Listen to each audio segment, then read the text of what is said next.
Hello दोस्तों, welcome back to my new video. सबसे पहले डिस्क्लेमर देना चाहूँगा कि इस वीडियो को प्योरली एजुकेशनल पर्पस के लिए ही रिकॉर्ड कर रहा हूँ। मैं कोई भी बाई या सेल का रिकमेंडेशन इस वीडियो के माध्यम से मैं आप लोगों को नहीं दे रहा हूँ। एंड दोस्तों, मेरे साथ वन ऑन वन इंटरैक्ट करना है, आपको मेरे साथ डिस्कशन करना है किसी भी स्टॉक्स के फंडामेंटल या टेक्निकल रिगार्डिंग, तो आप मेरे टेलीग्राम ग्रुप में ज्वाइन कर सकते हो। वन टाइम पेमेंट करके फुल टाइम का सब्सक्रिप्शन मिल जाएगा।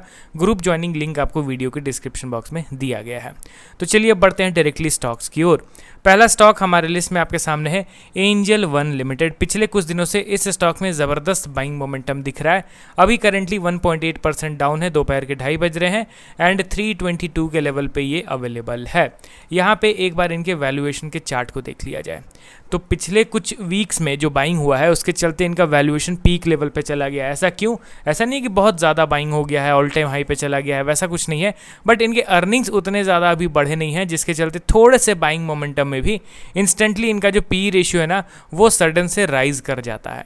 प्लस अगर आप इनके इन्वेस्टर के सेक्शन पे भी नज़र डालोगे तो कुछ खास वैसा पॉजिटिव डेटा तो नहीं दिख रहा है, क्योंकि लगातार यहाँ पे बड़े प्लेयर्स का जो स्टेक है ना वो ट्रिम होता दिखाई दे रहा है एंड पब्लिक का जो शेयर होल्डिंग है वो बढ़ता दिखाई दे रहा है। पब्लिक का शेयर होल्डिंग 34% से बढ़ के हो चुका है 39% एंड डाइल्यूट किसका हुआ है?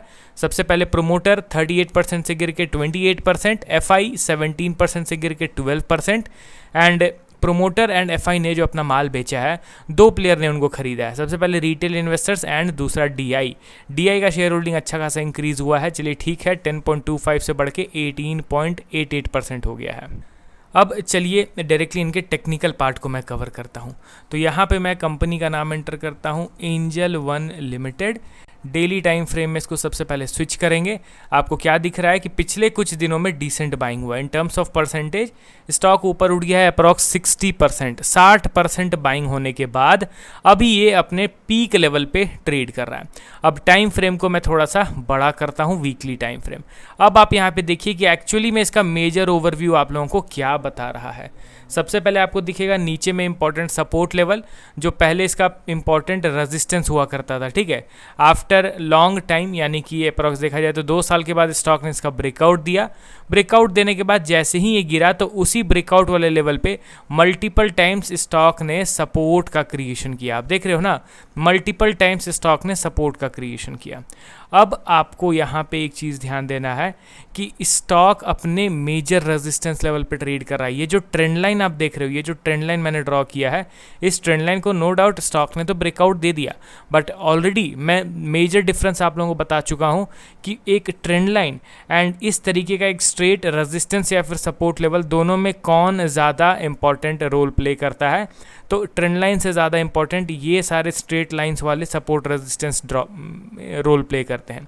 कोई स्टॉक अगर इस ट्रेंड लाइन से बार बार नीचे की ओर गिर रहा है एंड कोई स्टॉक जो बार बार इस स्ट्रेट वाले रेजिस्टेंस लेवल से नीचे गिर रहा है, तो ये ज़्यादा पावरफुल है, इसको ज़्यादा कंसीडर करना है। अभी के टाइम पे ये एक छोटा सा ट्रेंड लाइन जो था उसको तो स्टॉक ने ब्रेकआउट कर दिया, बट अब ये जो रेजिस्टेंस लेवल है ना, इसके पास करेंटली ये ट्रेड कर रहा है एंड जिस फ्लो में स्टॉक सपोर्ट से मेजर रेजिस्टेंस तक गया है, ये उम्मीद मैं नहीं कर रहा हूँ कि इसी फ्लो में ये ब्रेकआउट देके अपने प्रीवियस ऑल टाइम हाई तक चला जाए। इतना मैं एक्सपेक्ट करके नहीं चल रहा हूँ, क्योंकि सपोर्ट से मूव करते करते अपने मेजर रेजिस्टेंस का कोई स्टॉक ब्रेकआउट कर दे, 10 में सिर्फ 1 केसेस में ही ऐसा होता है।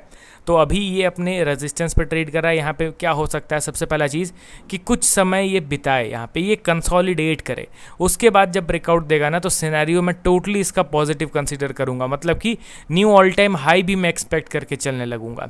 बट कंसोलिडेशन रिक्वायर्ड है, क्योंकि नए बायर्स का पार्टिसिपेशन भी तो ज़रूरी है ना। यहाँ पे बायर्स इकट्ठा हुए, स्टॉक ऊपर गया एंड ये रेजिस्टेंस पे आ गया। अब इस रेजिस्टेंस पे न्यू बायर्स आएंगे तब ना ये ऊपर की ओर मोमेंटम के साथ ब्रेकआउट दे पाएगा। नहीं तो पता चला कि हल्का ऊपर गया, जैसे ही प्रॉफिट बुकिंग आया तो बायर्स तो यहाँ पे बैठे हुए हैं, बीच में तो कहीं बायर्स हैं नहीं, तो अल्टीमेटली फिर क्या होता है, बड़ा करेक्शन आ जाता है। इसीलिए ब्रेकआउट के समय नए बायर्स का जुड़ना बहुत ज़रूरी है, ताकि इन केस अगर प्रॉफिट बुकिंग हो एंड स्टॉक नीचे गिरे तो जस्ट थोड़े से नीचे जो बायर्स बैठे हुए हैं वो स्टॉक को डिफेंड कर सकें। तो ये एंजल वन का ओवरव्यू मैंने बता दिया। अल्टीमेटली अप्स एंड डाउन्स के चलते एक ज़बरदस्त चार्ट पैटर्न का क्रिएशन हो रहा है दोस्तों, ये भी आप ध्यान दे के चलिए। अगर इन केस ये इस पर्टिकुलर पैटर्न का ब्रेकआउट दे देता है तो फिर मिनिमम कहाँ तक ये जाने का एक्सपेक्टेशन रखता है, मैं अप्रॉक्स लेवल आप लोगों को बताता हूँ 157 पॉइंट्स, यानी कि मिनिमम मैं बता रहा हूँ तो 500 प्लस जाने का ये पोटेंशियल रखता है अगर इन केस ये इस रेजिस्टेंस का ब्रेकआउट दे देता है तो। अब आप अपना पॉइंट ऑफ व्यू भी शेयर कीजिए इस स्टॉक के रिगार्डिंग। बढ़ते हैं चलिए अब हम लोग अगले स्टॉक की ओर। हमारे लिस्ट में आपके सामने है हैप्पीएस्ट माइंड टेक्नोलॉजीज लिमिटेड। ये एक आईटी सेक्टर का स्टॉक है जो एक समय पे काफ़ी ज़्यादा ट्रेंड किया करता था, बट अभी इस तरीके से शांत पड़ा हुआ है कि सारे आईटी स्टॉक्स मूव करेंगे, स्टिल इस स्टॉक में कुछ भी मोमेंटम नहीं मिलता है।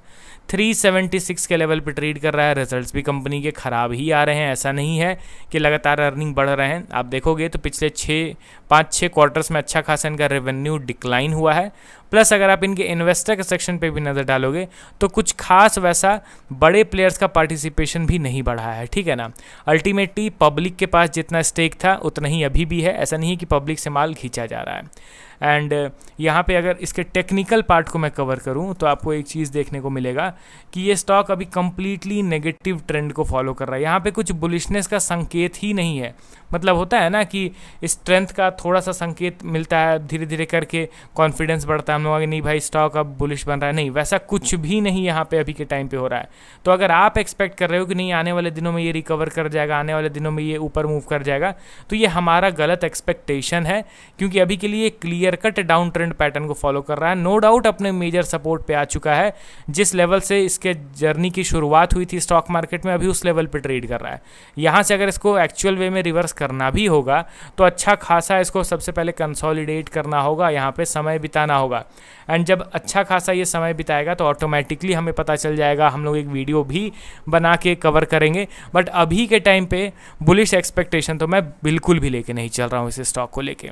अब बढ़ते हैं अगले और लास्ट स्टॉक की ओर। हमारे लिस्ट में MTAR टेक्नोलॉजीज लिमिटेड करेंटली 5349 के लेवल पे ट्रेड कर रहा है। जैसा एक्सपेक्ट किया गया था सेम वैसा ही ज़बरदस्त मूवमेंट मिल रहा है हम लोग को देखने को। मेजर रेजिस्टेंस लेवल पे हम लोग का क्या उम्मीद था कि भाई ऐसे नहीं ये ऊपर जा सकता है, ये कंसोलिडेट करेगा, नहीं तो करेक्शन हो जाएगा। करेक्शन तो हुआ नहीं बट कंसोलिडेशन अच्छा हुआ। अब ये आपको चार्ट में भले ही छोटा दिख रहा होगा बट कंसोलिडेशन अच्छा खासा दिन हुआ है। अगर मैं डेज़ में कैलकुलेट करके बताऊं कि कितने दिन का कंसोलिडेशन था तो अप्रॉक्स 49 डेज़ 49 डेज स्टॉक इस मोमेंटम के साथ जाने के बाद भी कंसोलिडेट करता है। एंड देखिए दोस्तों, मेजर रेजिस्टेंस पे दो ही चीज़ें हम लोगों को चाहिए रहती है, या तो ब्रेकआउट फ्लो में मिल रहा है तो रीटेस्ट करके चला जाए, या तो कंसोलिडेट करके ब्रेकआउट दे। तो यहाँ पे कंसोलिडेशन हुआ, उसके बाद मोमेंटम के साथ ही ऊपर की ओर मूव कर रहा है। अब टेक्निकल वाइज अगर मैं आपको बताऊँ कि टेक्निकल वाइज ये मिनिमम कितना ऊपर जाना चाहिए तो वो 1600 पॉइंट है। एंड देखिए इस चार्ट पैटर्न के अकॉर्डिंगली जितना इसको ऊपर जाना चाहिए था उतना ये जा चुका है, ठीक है। टेक्निकल वाइज ये अपने टारगेट को अचीव कर चुका है। शॉर्ट टर्म में टेक्निकल का ही एक्सपेक्टेशन लेके चला जाता है। हाँ, in the long run ultimately company तो अपने फाइनेंशियल्स को ही फॉलो करेगा। जब तक रिजल्ट्स अच्छे आते रहेंगे, कंपनी ग्रो करते रहेगी तो स्टॉक भी ऊपर मूव करते रहेगा। बट इस चार्ट पैटर्न के अकॉर्डिंगली स्टॉक ने अपने टारगेट को हिट कर दिया है। अब मे बी जिन लोगों ने टेक्निकल बेस पे स्टॉक को खरीदा होगा वो लोग शायद से प्रॉफिट बुक करेंगे। अगर वो प्रॉफिट बुकिंग करेंगे तो फर्दर मैं बाइंग अपॉर्चुनिटी यहाँ पे आइडेंटिफाई करने की कोशिश करूंगा। तो चलिए टोटल 3 स्टॉक्स के रिगार्डिंग हम लोगों ने बात करा। मिलता हूँ नेक्स्ट वीडियो के साथ। Okay then, bye bye.